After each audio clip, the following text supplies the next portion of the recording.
भगवान का प्रकट होकर गोपियों को सत्तावना देना। भगवान की प्यारी गोपियां विरह के आवेश में इस प्रकार भांति भांति से गाने का प्रलाप करने लगी और अपने कृष्ण प्यारे के दर्शन की लालसा से वे अपने को रोक न सकी और करुणा जन सुमधुर स्वर में फूट फूट कर रोने लगी। और ठीक उसी समय उनके बीचों बीच भगवान श्री कृष्ण प्रकट हो गए और उनका मुख कमल मंद मंद मुस्कान से खिला हुआ था। गले में वनमाला थी, पीताम्बर धारण किए हुए थे। उनका यह रूप क्या था? उनके मन को मत डालने वाला, कामदेव के मन को भी मतने वाला था।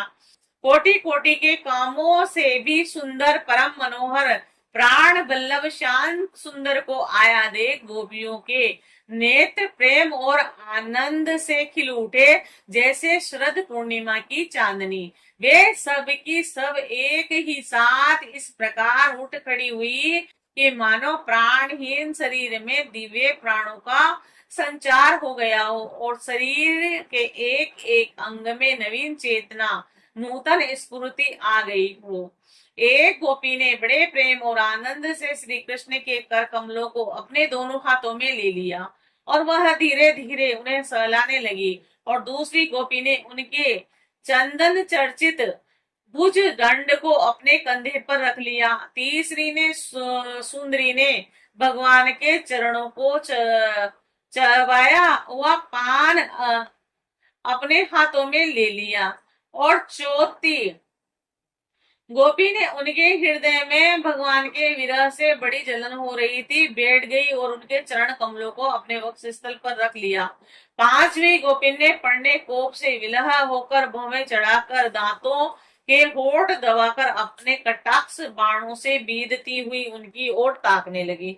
छठी गोपी अपने निर्मेष नयनों से उनके मुख कमल का मकरंद रसपान करने लगी। परंतु जैसे संत पुरुष भगवान के चरणों के दर्शन से कभी तृप्त नहीं होते, वैसे ही वह उनकी मुख माधुर्य का निरंतर पान करते रहने पर भी तृप्त नहीं होती थी। और सातवीं गोपी नेत्रों के मार्ग से भगवान को अपने हृदय में ले गई और फिर उसने आंखें बंद कर ली और अब मन ही मन भगवान का आलिंगन करने से उनका शरीर पुलकित हो गया और रोम रोम खिल उठा और वह सिद्ध गोपियों के समान परम आनंद में मगन हो गई।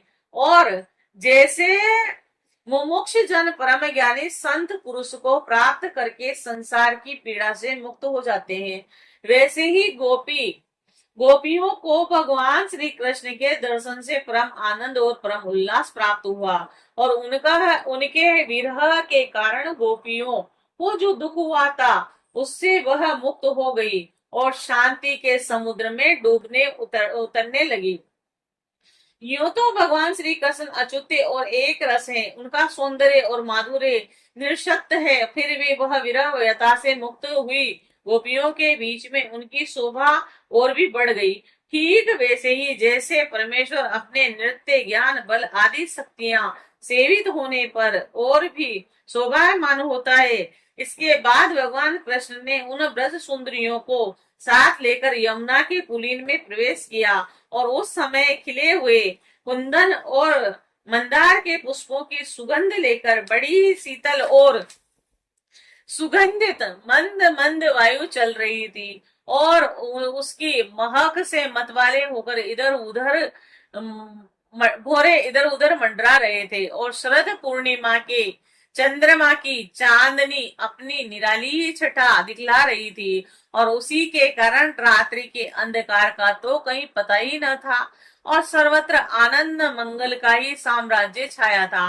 वह पुलिन क्या था? यमुना जी ने सोए अपनी लहरों के हाथों भगवान की लीला के लिए सुकोमल बालुका का रंगमंच बना रखा था और भगवान श्री कृष्ण दर्शन से गोपियों के हृदय में इतने आनंद और इतने रस का उल्लास हुआ कि उनके हृदय की सारी आधी व्याधि मिट गई और जैसे कर्म कांड की श्रुतियां उनका वर्णन करते रहते हैं, अंत में ज्ञान कांड का प्रतिपादन करने लगती है और फिर वह समस्त मनोरथों से ऊपर उठ जाती है और कृत्य कृत्य हो जाती है। वैसे ही गोपियां भी पूर्ण काम हो गई। अब उन्होंने अपने वक्ष स्थल पर लगी हुई रोली केसर चिन्हित ओढ़नी को अपने परम प्यारे स्वद श्री कृष्ण के विराजने के लिए बिछा दिया और बड़े बड़े योगेश्वर अपने योग साधना से पवित्र किए हुए हृदय में जिनके लिए आसन की कल्पना करते रहते हैं, किंतु फिर भी अपने हृदय सिंहासन में बिठा नहीं पाते। और यही सर्वशक्तिमान भगवान यमुना जी की रेती में गोपियों की ओढ़नी पर बैठ गए और सहस्त्र सहस्त्र गोपियों के बीच में उनसे पूजित होकर भगवान बड़े ही शोभायमान हो रहे थे। और तीनों लोकों में तीनों कालों में जितना भी सौंदर्य प्रकाशित होता है वह सब तो भगवान के बिंदु मात्र सौंदर्य का आभास भर है। वे उसके एकमात्र आश्चर्य है और भगवान श्री कृष्ण अपने इस अलौकिक सौंदर्य के द्वारा उनके प्रेम और आकांक्षा को फिर भी उभार रहे थे। और गोपियों ने अपने मंद मंद मुस्कान, विलासपूर्ण चितवन और तिरछी भुओं से उनका सम्मान किया और किसी ने उनके चरण कमलों को अपनी गोद में रख लिया तो किसी ने उनके चरण कमलों को वे उनके स्पर्श का आनंद लेती हुई कभी कभी कह उठती थी कि कितना सुकुमार है, कितना मधुर है। और इसके बाद कृष्ण के छिप जाने से मन ही मन तनिक रूठ कर उनके मुंह की और मुंह से ही उनका दोष स्वीकार करने के लिए वह कहने लगती। गोपियां कहती कि नटनागर, कुछ लोग तो ऐसे होते हैं जो प्रेम करने वालों से ही प्रेम करते हैं और कुछ लोग प्रेम न करने वालों से भी प्रेम करते हैं, परंतु कोई कोई दोनों एक दूसरे से प्रेम नहीं करते और कुछ एक दूसरे से प्रेम करते हैं। और प्यारे, इन तीनों में तुम्हें कौन सा अच्छा लगता है? फिर भगवान श्री कृष्ण गोपियों से कहते हैं कि प्रिय सखियों, जो प्रेम करने पर प्रेम करते हैं उनका तो सारा उद्योग स्वार्थ का है और स्वार्थ को लेकर है और लेन देन मात्र है, न तो उनमें स्वाद है और न तो धर्म। उनका प्रेम केवल स्वार्थ के लिए ही है और इसके अतिरिक्त उनका और कोई प्रयोजन नहीं होता। सुंदरियों, जो लोग प्रेम न करने वाले से प्रेम करते हैं, जैसे स्वभाव से ही करुणाशील सज्जन और माता पिता, उनका हृदय सौहार्द से ही हितैषिता से भरा रहता है और सच पूछो तो उनके व्यवहार में निश्चल सत्य और पूर्ण धर्म भी है। कुछ लोग ऐसे होते हैं जो प्रेम करने वालों से भी प्रेम नहीं करते और न प्रेम करने वालों का तो उनके सामने कोई प्रश्न ही नहीं है। ऐसे लोग चार प्रकार के होते हैं। एक तो वे जो अपने स्वरूप में ही मस्त रहते हैं और जिनकी दृष्टि में कभी देत भासता ही नहीं। दूसरे वह जिन्हें देत तो भासता है परंतु कृत्य कृत्य हो चुके हैं और जिन उनका किसी से कोई प्रयोजन नहीं है। और तीसरे वे जो जानते ही नहीं कि हमसे कौन प्रेम करता है। और चौथे वे जो जानबूझकर अपना हित करने वाले परोपकारी गुरु तुल्य लोगों से भी द्रोह करते हैं और उनको सताना चाहते हैं। और गोपियों, मैं तो प्रेम करने वालों से भी प्रेम का व्यवहार नहीं करता और ऐसा करना चाहिए। मैं ऐसा केवल इसीलिए करता हूँ कि उनकी चित्त वृत्ति और मुझ में लगे और निरंतर लगी ही रहे। जैसे निर्धन पुरुष को कभी बहुत सा धन मिल जाए और फिर खो जाए और उसका हृदय खोए हुए धन की चिंता से भर जाता है, वैसे ही मैं भी मिल मिलकर छिप छिप जाता हूँ। और गोपियां, इनमें संदेह नहीं कि तुम लोगों ने मेरे लिए लोक मर्यादा, वेद मार्ग और अपने सगे संबंधियों को भी छोड़ दिया और ऐसी स्थिति में मैं तुम्हारी प्रवृत्ति और कहीं जाए और अपने सौंदर्य सुहाग की चिंता न करने लगे, मुझ में ही लगी रहे। इसीलिए परोक्ष रूप से तुम लोगों से प्रेम करता हुआ मैं छिप गया था, और इसीलिए तुम लोग मेरे प्रेम में दोष मत निकालो। तुम सब मेरी प्यारी हो और मैं तुम्हारा प्यारा हूँ। और मेरी प्यारी गोपियों, तुमने मेरे लिए घर गृहस्थी की उन बेड़ियों को तोड़ डाला जिन्हें बड़े बड़े योगी यति भी नहीं तोड़ पाते। मुझसे तुम्हारा यह मिलन और यह आध्यात्मिक सहयोग सर्वथा निर्मल और सर्वथा निर्दोष है। यदि मैं अमर शरीर से, अमर जीवन से अनंत काल तक तुम्हारे प्रेम, सेवा और त्याग का बदला चुकाना चाहूं तो भी नहीं चुका सकता। मैं जन्म जन्म जन्म के लिए तुम्हारा ऋणी हूँ, और तुम अपने सौम्य स्वभाव से मुझे उयर्ण कर सकती हो, परंतु मैं तुम्हारा ऋणी हूँ। और इस प्रकार भगवान यमुना के जल में गोपियों के साथ क्रीड़ा करते हुए शरद रात्रि की पूर्णिमा में रास करते रहे। उसके बाद महाराज की रात्रि, राजन गोपियां भगवान की इस प्रकार प्रेम भरी सुमधुर वाणी सुनकर जो कुछ विरह जन्य ताप शेष था उससे भी मुक्त हो गई, और सौंदर्य माधुर्य निधि प्राण प्यारे के अंग संग में सफल मनोरथ हो गई। और भगवान श्री कृष्ण की प्रियसी और सेविका गोपियां एक दूसरे की बाह में बाढ़ डाले खड़ी थी, और उन स्त्रियों के साथ यमुना जी के पुलिन पर भगवान ने अपनी रहस्यमयी रास क्रीड़ा प्रारंभ की। और संपूर्ण योगियों के स्वामी भगवान श्री कृष्ण दो दो गोपियों के बीच में एक एक प्रकट हो गए और उनके गले में अपना हाथ डाल दिया, और इस प्रकार एक गोपी और एक कृष्ण, और यही क्रम था। सभी गोपियां ऐसा अनुभव करती थी कि हमारे प्यारे तो हमारे पास ही हैं। और इस प्रकार सहस्त्र सहस्त्र गोपियों से शोभायमान भगवान श्री कृष्ण का दिव्य रात उत्सव प्रारंभ हुआ। उस समय आकाश में सत विमानों की भीड़ लग गई, और सभी देवता अपनी अपनी पत्नियों के साथ वहां आ पहुंचे। रात उत्सव के दर्शन की लालसा से, उत्सुकता से उनका मन उनके वश में नहीं था, और स्वर्ग की दिव्य दुंदुभियां अपने आप बज उठी, और स्वर्गीय पुष्पों की वर्षा होने लगी। गंधर्व वर्ण अपनी अपनी पत्नियों के साथ भगवान के निर्मल यश गान करने लगे, और रास मंडल में सभी गोपियां अपने प्रीतम श्याम सुंदर के साथ नृत्य करने लगी, और उनकी कलाइयों के कंगन, पैरों की पायजेब और करदनी के छोटे छोटे घुंघरू एक साथ बज उठे। असंख्य गोपियां थी।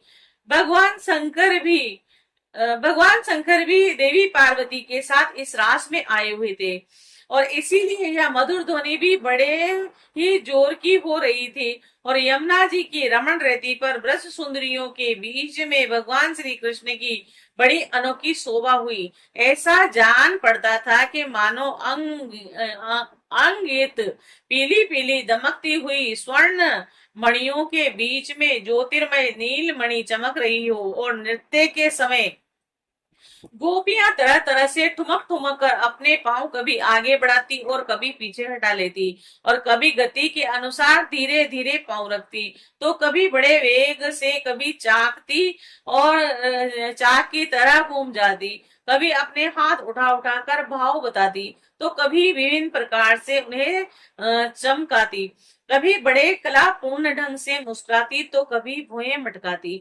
नाचते नाचते उनकी पतली कमर ऐसी लचक जाती कि मानो टूट गई हो, और झुकने, बैठने, उठने और चलने की फुर्ती उनके स्तन हिल रहे थे तथा वस्त्र उड़े जा रहे थे। कानों के कुंडल हिल हिलकर कपोलों पर आ जाते थे, और नाचने के परिश्रम से उनके मुंह पर पसीने की बूंदें झलकने लगती थी। केसों की चोटियां कुछ ढीली पड़ी हुई थी, और नेवी की गांठें खुली जा रही थी, और इस प्रकार नटवर नंदलाल की परम प्रेयसी गोपियां उनके साथ गा गा कर नाच कर रही थी। और उसी समय ऐसा जान पड़ता था मानव बोध से कृष्ण तो सांवले सांवले मेघ मंडल हैं, और उनके बीच में चमकती हुई गोरी गोपियां बिजली के समान हैं और उनकी शोभा असीम है। गोपियों का जीवन भगवान के रति है, प्रेम है, और वे श्री कृष्ण से सटक कर नाचते नाचते ऊंचे स्वर पे मधुर गान कर रही थी। श्री कृष्ण स्पर्श पा पाकर और भी आनंद मग्न हो रही थी और उनके राग रागनिया पूर्ण गान से यह सारा जगत अब भी गूंज रहा था। कोई गोपी भगवान के साथ ऊंचे स्वर से स्वर मिलाकर गा रही थी। वह कृष्ण के स्वर की अपेक्षा और भी ऊंचे स्वर से राग आलापने लगी और उनके विलक्षण और उत्तम स्वर को सुनकर वे बहुत प्रसन्न हुए और वाह वाह करके उनकी प्रशंसा करने लगी। और उसी राग को एक दूसरी सखी ने ध्रुपद में गाया और उसका भी भगवान ने बहुत सम्मान किया। एक गोपी नृत्य करते करते थक गई। उसकी कलाइयों से कंगन और चोटियों से बेला के फूल खिसकने लगे। तब उसने अपने बगल में ही खड़े मुरली मनोहर श्याम सुंदर के कंधे को अपनी बाह से कसकर पकड़ लिया और भगवान श्री कृष्ण ने अपना एक हाथ दूसरी गोपी के कंधे पर रखा था और वह स्वभाव से तो कमल के समान सुगंध से युक्त था ही और उस पर पुलकित हो गई और उसका रोम रोम खिल उठा और उसने झट से उसे चूम लिया। और एक गोपी नृत्य कर रही थी। नाचने के कारण उसके कुंडल हिल रहे थे और उसकी छटा से उसके कपोलों और भी चमक रहे थे और उसने अपने कपोलों को भगवान श्री कृष्ण के कपोलों से सटा दिया और भगवान ने उनके मुंह में अपना चबाया हुआ पान ही दे दिया। और कोई गोपी नुपुर और करधनी के घुंघरूओं को झनकारती हुई नाच और गा रही थी। और वह जब बहुत थक गई थी तब उसने अपने बगल में ही खड़े श्याम सुंदर के शीतल कर कमलों को अपने दोनों स्तनों पर रख लिया। गोपियों का सौभाग्य लक्ष्मी जी से बढ़कर और लक्ष्मी जी के परम प्रियतम एकांत बल्लभ भगवान श्री कृष्ण को अपने परम प्रियतम के रूप में पाकर गोपियों का गान करती हुई उनके साथ विहार करने लगी।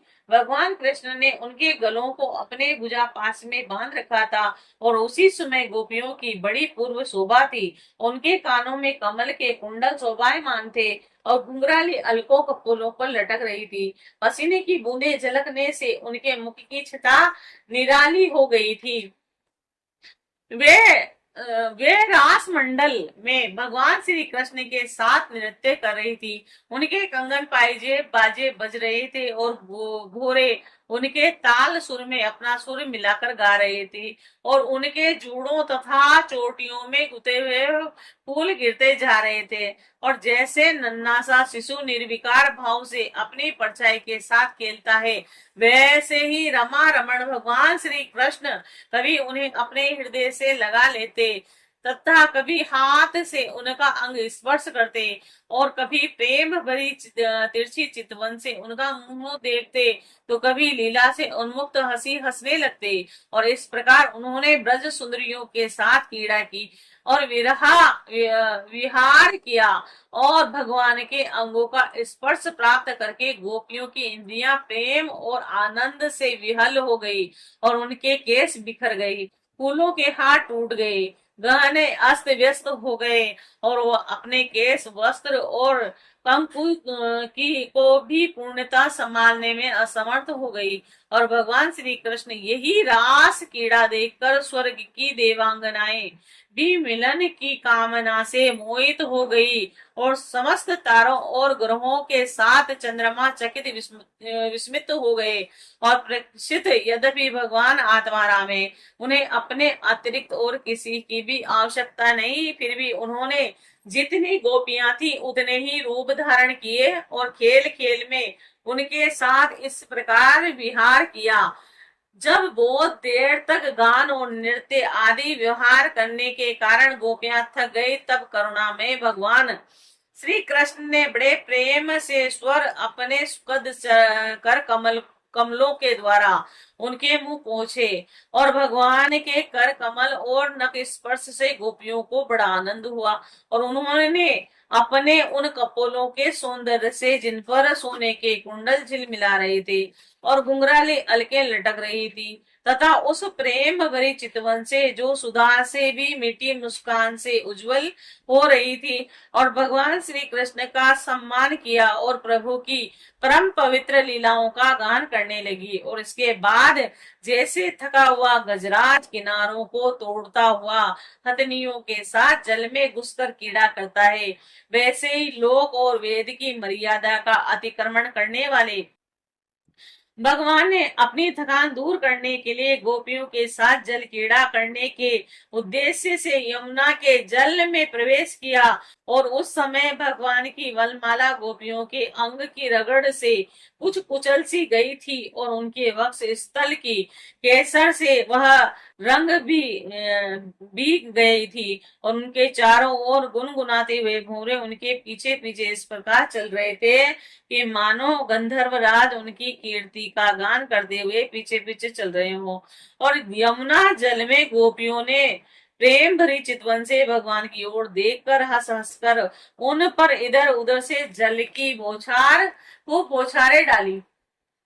जल उलीच उलीच कर उन्हें खूब नहलाया। विमानों पर चढ़े हुए देवता पुष्पों की वर्षा करके उनकी स्तुति करने लगे। और इस प्रकार यमुना जल में सोए आत्माराम भगवान श्री कृष्ण ने गजराज के समान जल विहार किया।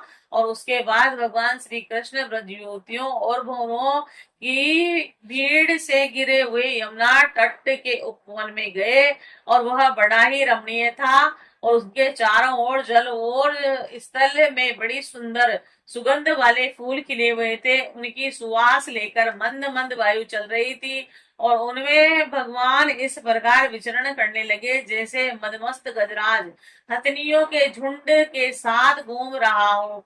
और शरद की वह रात्रि जिसके रूप में अनेक रात्रियां पंचीभूत हो गई थी, वह बहुत ही सुंदर थी। चारों ओर चंद्रमा की बड़ी सुंदर चांदनी छिटक रही थी।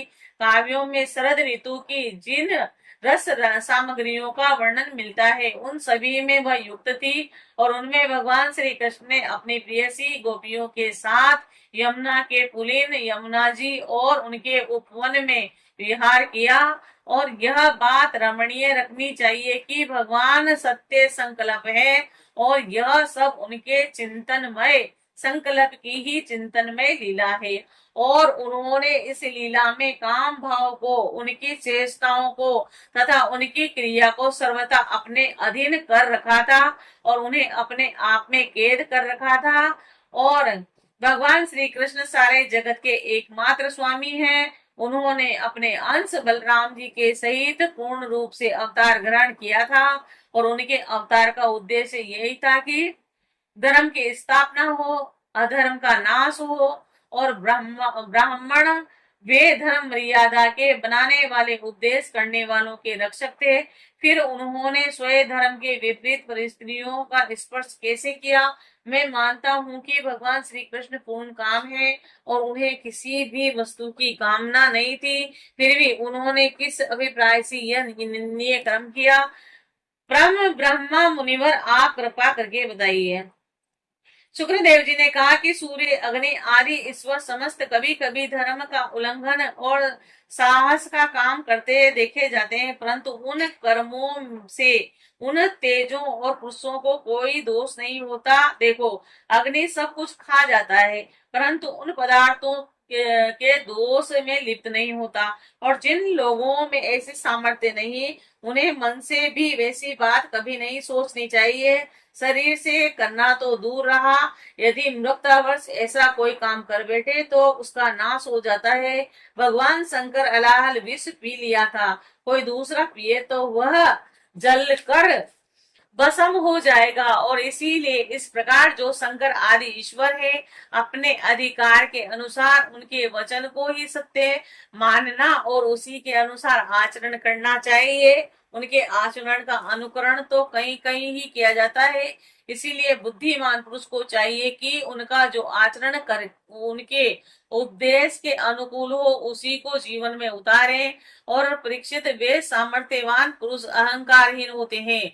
शुभ कर्म करने में उनका कोई सांसारिक स्वार्थ नहीं होता, और अशुभ कर्म करने में अनर्थ नुकसान नहीं होता। वे स्वार्थ और अनर्थ से ऊपर उठे हुए हैं। जब उन्हें उन्हीं के संबंध में ऐसी बात है, तब तो पशु पक्षी मनुष्य देवता आदि समस्त चराचर के एकमात्र प्रभु सर्व सर्वेश्वर भगवान है।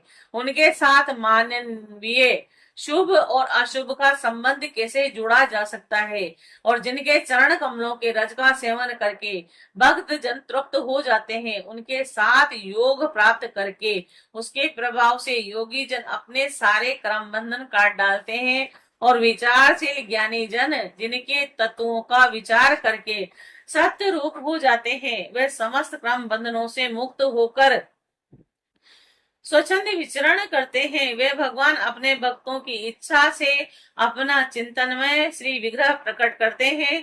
तब भला उनमें कर्म बंधन की कल्पना ही कैसे हो सकती है? कुछ गोपियां घर के अंदर थी, पर वह मन भाव से भगवान के साथ रास में सम्मिलित हुई। गोपियों के, उनके पतियों के और उनके संपूर्ण जीवधारियों के अंतःकरणों में जो आत्मा स्वरूप से विराजमान है, जो सब साक्षी और परम पति है, और वही तो अपना दिव्य चिन्ह में श्री विग्रह प्रकट करके यह लीला कर रहे हैं। और भगवान जीवों पर कृपा करने के लिए ही अपने को मनुष्य रूप में प्रकट करते हैं और ऐसी लीलाएं करते हैं जिन्हें सुनकर जीव भगत प्रायण हो जाए। और ब्रजवासी गोपों ने भगवान कृष्ण में तनिक भी दोष बुद्धि नहीं की, और वे उनकी योग माया से मोहित होकर ऐसा समझ रहे थे कि मानो पत्नियां हमारे पास ही हैं, और ब्रह्मा की रात्रि के बराबर वह रात्रि बीत गई। ब्रह्मव्रत आया, यद्यपि गोपियों की इच्छा अपने घर लौटने की नहीं थी, फिर भी भगवान कृष्ण की आज्ञा से वे अपने अपने घर चली गई, क्योंकि वे अपने प्रत्येक चेष्टा से, प्रत्येक संकल्प से केवल भगवान को ही प्रसन्न करना चाहती थी। दीक्षित जो धीर पुरुष ब्रज युवतियों के साथ भगवान श्री कृष्ण के इस चिंतन में रास विलास का श्रद्धा के साथ बार बार श्रवण वर्णन करता है, उसे भगवान के चरणों में परम भक्ति की प्राप्ति होती है, और वो बहुत ही शीघ्र धनवान होता है, और अपने हृदय के रोग काम विकार से छुटकारा पा जाता है। उसका काम भाव सर्वदा के लिए ही नष्ट हो जाता है, और इस लोक में सुख भोगता है, भगवान के परम लोक को पाता है।